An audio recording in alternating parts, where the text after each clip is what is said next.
Dalawang tanong lang po, Chair, para ngayong araw.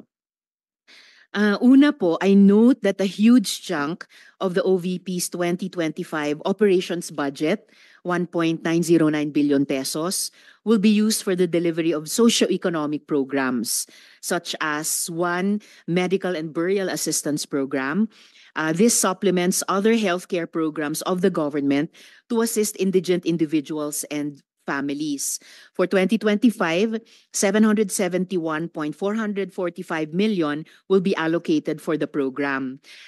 Sa loob niyan, 600 million pesos for medical assistance and 171.445 million for burial assistance, which are, Madam Chair, very similar to the medical assistance to indigent or financially incapacitated patients program o MAIF-IP of the DOH and DSWDs, Assistance for Individuals in Crisis Situations, or AICS.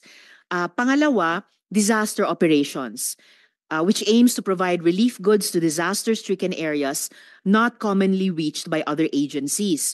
Para doon, 101.644 million pesos. And is also similar doon naman sa disaster risk management program of the DSWD.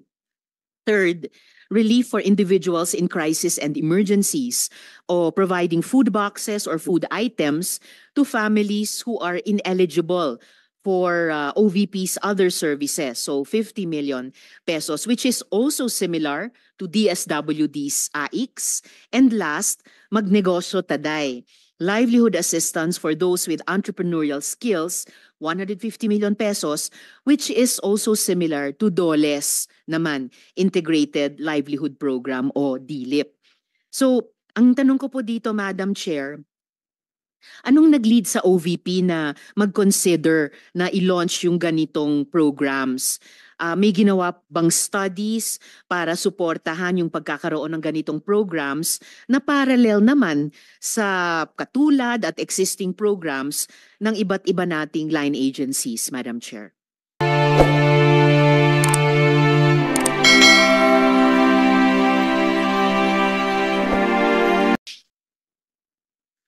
Yes, Madam Chair. Thank you. Noong ako po ay nangampanya, 3 lang po yung sinabi ko na plataforma. Una po, trabaho. Pangalawa po, edukasyon. At 3, mapayapang pamumuhay para sa ating mga mamamayan. Nung pumasok po kami sa Office of the Vice President, tiningnan po namin ang mga pinakamaraming requests ng ating mga kababayan. Una-una po, ang lagi po naming natatanggap na request ay medical and burial assistance. Pangalawa po ay financial assistance. Pangatlo, lagi silang humihingi ng tulong sa pagkain. At pang-apat, very recently sa tali ng mga requests, no? Yes, sa tali ng mga requests is yung educational assistance na sinasabi ng mga kababayan natin. Sinasabi namin lagi sa kanila, libre naman yung public schools. Ngayon ay libre na rin yung higher educational institutions, pero sinasabi nila nahihirapan kasi sila sa plete, nahihirapan sila sa pabaon ng mga bata at sa pagkain ng mga bata. Kaya meron kaming bago, ito yung educational assistance. At ang panghuli naman, lagi naming natatanggap na request galing sa ating mga kababayan ay kapag sila ay naging biktima ng disaster, whether man-made or natural disasters. So sila po ay lumalapit sa Office of the Vice President. Totoo po, merong mga ibang local government units at ibang national government agencies na ganito po ang kanilang programa. Pero po, nung ako ay umupo as a Vice President, I took an oath, and doon sa oath, I said that I will do justice to every man. So hindi po kami pwedeng humindi sa mga tao na humihingi ng tulong, lalong-lalo na ay kaparte ng gobyerno ang Office of the Vice President. Salamat, VP, Madam Chair. Sabi nga ng VP, Madam Chair, libre na yung public school, libre na rin yung higher education, bagamat ni-note nila na sinasabi ng mga nagre-request na nahihirapan pa rin sila sa ilang mga programs na nakalodge sa ilalim ng libreng edukasyon na iyan. Kaya nga kinonsider nilang mag-launch ng ganitong mga katulad na programs. Iko-consider ba ng VP na i-lodge na lang yung mga budgets nitong mga programa dun na lang sa mga line agencies natin? Tapos mag-request na lang ang OVP ng allocation para in sync sa priorities ng executive department sa halip na magkaroon pa ng hiwalay pero magkatulad naman na programa, Madam Chair. Madam Chair, we only submit the budget and we leave it to the discretion of all the members of Congress to decide on the budget. We can only propose a budget for the Office of the Vice President. Pero magbibigay po ako ng halimbawa kung ganun po ang gagawin natin. Tulad po ng AIX ng DSWD. Kapag meron po kaming nire-refer o binibigyan ng endorsement ng AIX sa DSWD, kadalasan po nasagot sa amin ay hindi pwede dahil galing yan sa Office of the Vice President at kalaban yan. Minsan po, totoo yan na pupolitika ang assistance para sa ating mga kababayan. Kaya po, uulitin ko, ang mga tao naman kasi hindi sila tumitingin sa politika. Tumitingin lang sila na itong opisina na ito ay opisina ng gobyerno at pwede kaming humingi ng tulong doon. And so I go back to the oath that I shall do justice to every man at kaya po kami nandito at kaya po kami merong mga ganito na mga projects sa Office of the Vice President. Salamat VP, Madam Chair. Wini-welcome ko yung sinabi nila na the VP would leave it to the discretion of the members of Congress. Medyo nagitla ako nung sinabing minsan pag may nire-refer ang OVP para sa AIX, ang feedback ay kalaban niyan. Dahil Madam Chair, I believe tayo sa Kongreso when we appropriate the budget, merong implicit na assumption tayo doon na pagkatapos, in the exercise of our oversight function, yung parehong level ng professionalism we demand of ourselves ay presumption of regularity, ina-expect natin sa lahat ng members ng executive, lalo na when they are working together. Kaya, gaya ng sinabi ko kanina, wini-welcome ko yung sinabi ni VP na they would leave it to the discretion of the members of Congress, and tayo naman ay hindi tayo bibitaw sa mahigpit nating pag-ensure na these programs be implemented by the appropriate agencies o kahit in collaboration with each other na naaayon talaga sa tamang standards above partisan politics. And therefore, at the proper time, Madam Chair, gagawa ako ng proper motion para i-lodge yung budgets ng mga programang ito sa line agencies na may klarong opportunity for OVP na mag-request for allocation as for other offices in the executive. Yung huling tanong ko sa ngayon, Madam Chair, for 2025, one of the OVP's programs, Pagbabago Campaign, 1 Million Learners Entries, involves the provision of bags to 1 million learners in remote communities while initiating tree planting activities. This gets an appropriation of 100 million pesos. Part of this campaign is an allocation of 10 million pesos for the distribution of Isang Kaibigan books, a children's book authored by the VP. Pwede po bang sabihin ni VP sa atin tungkol sa librong ito? Chair, let me make a rebuttal and another example of politicizing the budget of the government. Ito pong sinabi ni Senator Risa Ontiveros na at the proper time she'll make a motion to lodge the budget, the requested budget of the OVP to the other agencies. Let me just quote Senator Risa during the Akbayan Congress.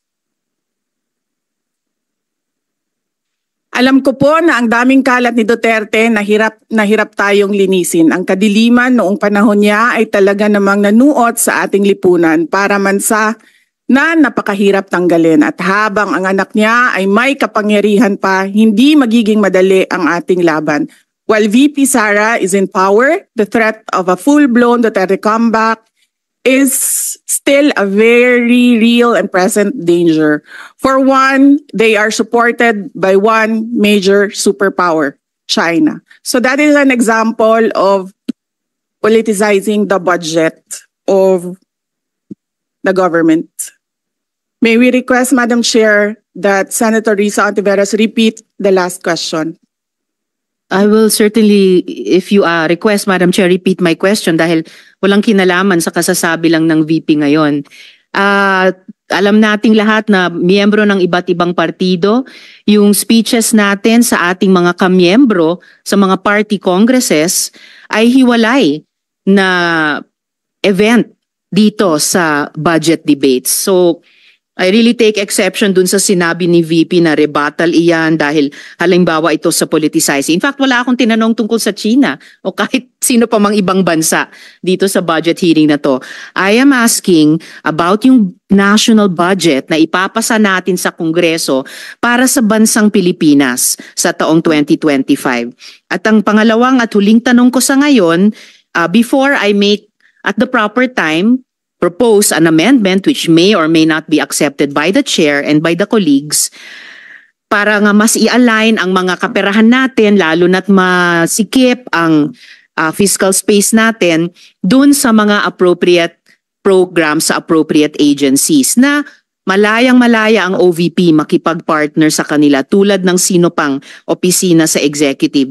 Ang tanong ko po ay ilang mga libro ng isang kaibigan ay bibilihin at i-distribute at ano, if the VP could tell us more about the contents ng librong ito. Madam Chair. Madam Chair, the book is not for sale. We only pay for the publication of the book. And we will send Senator Ontiveros a copy so that she will know what is the content of the book. Oh, this question is not only for me, Madam Chair, para rin para sa mga kasama dito sa budget hearing. Baka ilang araw pa bago mapadala at mabasa ko, which I certainly will. But I am asking a question bilang isang mambabatas sa head of agency ng isang opisina sa executive dito sa budget hearing na to. Simpleng tanong.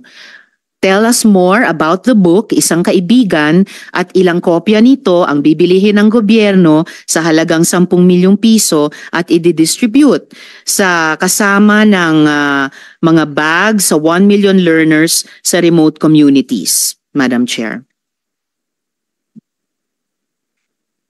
Madam Chair, this is an example of politicizing the budget hearing through the questions of a senator. Ang problema niya kasi, nakalagay yung pangalan ko doon sa libro. At yung libro na yan, ibibigay namin doon sa mga bata. At yung mga bata na yan, may mga magulang na boboto. At yung pangalan ko ay nagkalat doon sa kung saan man ibibigay yung libro. Madam Chair, we commit to send tomorrow everyone in this room a copy of the book. Madam Chair, hindi ko maintindihan yung ugali ng ating resource person. It is a simple question. Paulit-ulit na this is politicizing. Ang VP ang nagbanggit ng salitang boboto. Wala akong sinabing boboto. I'm simply asking, hindi ko ma-imagine we're making so much trouble, so much fuss about a 10 million peso item na itinatanong ko lang simpleng, what is the book about? At ilang kopya ang bibilihin ng gobyerno sa halagang 10 milyong piso at i-distribute. I don't appreciate this kind of attitude, Madam Chair. Usually, ang resource persons natin ay nagbibigay ng parehong institutional courtesy sa legislature na ibinibigay natin sa executive. I don't appreciate this kind of attitude. Tolentino, do you have Madam Chair? Madam Chair. Yes, Madam Chair. Hindi ko rin maintindihan ang ugali ni Senator Risa Ontiveros. And I do not appreciate, ano yung sinabi niya?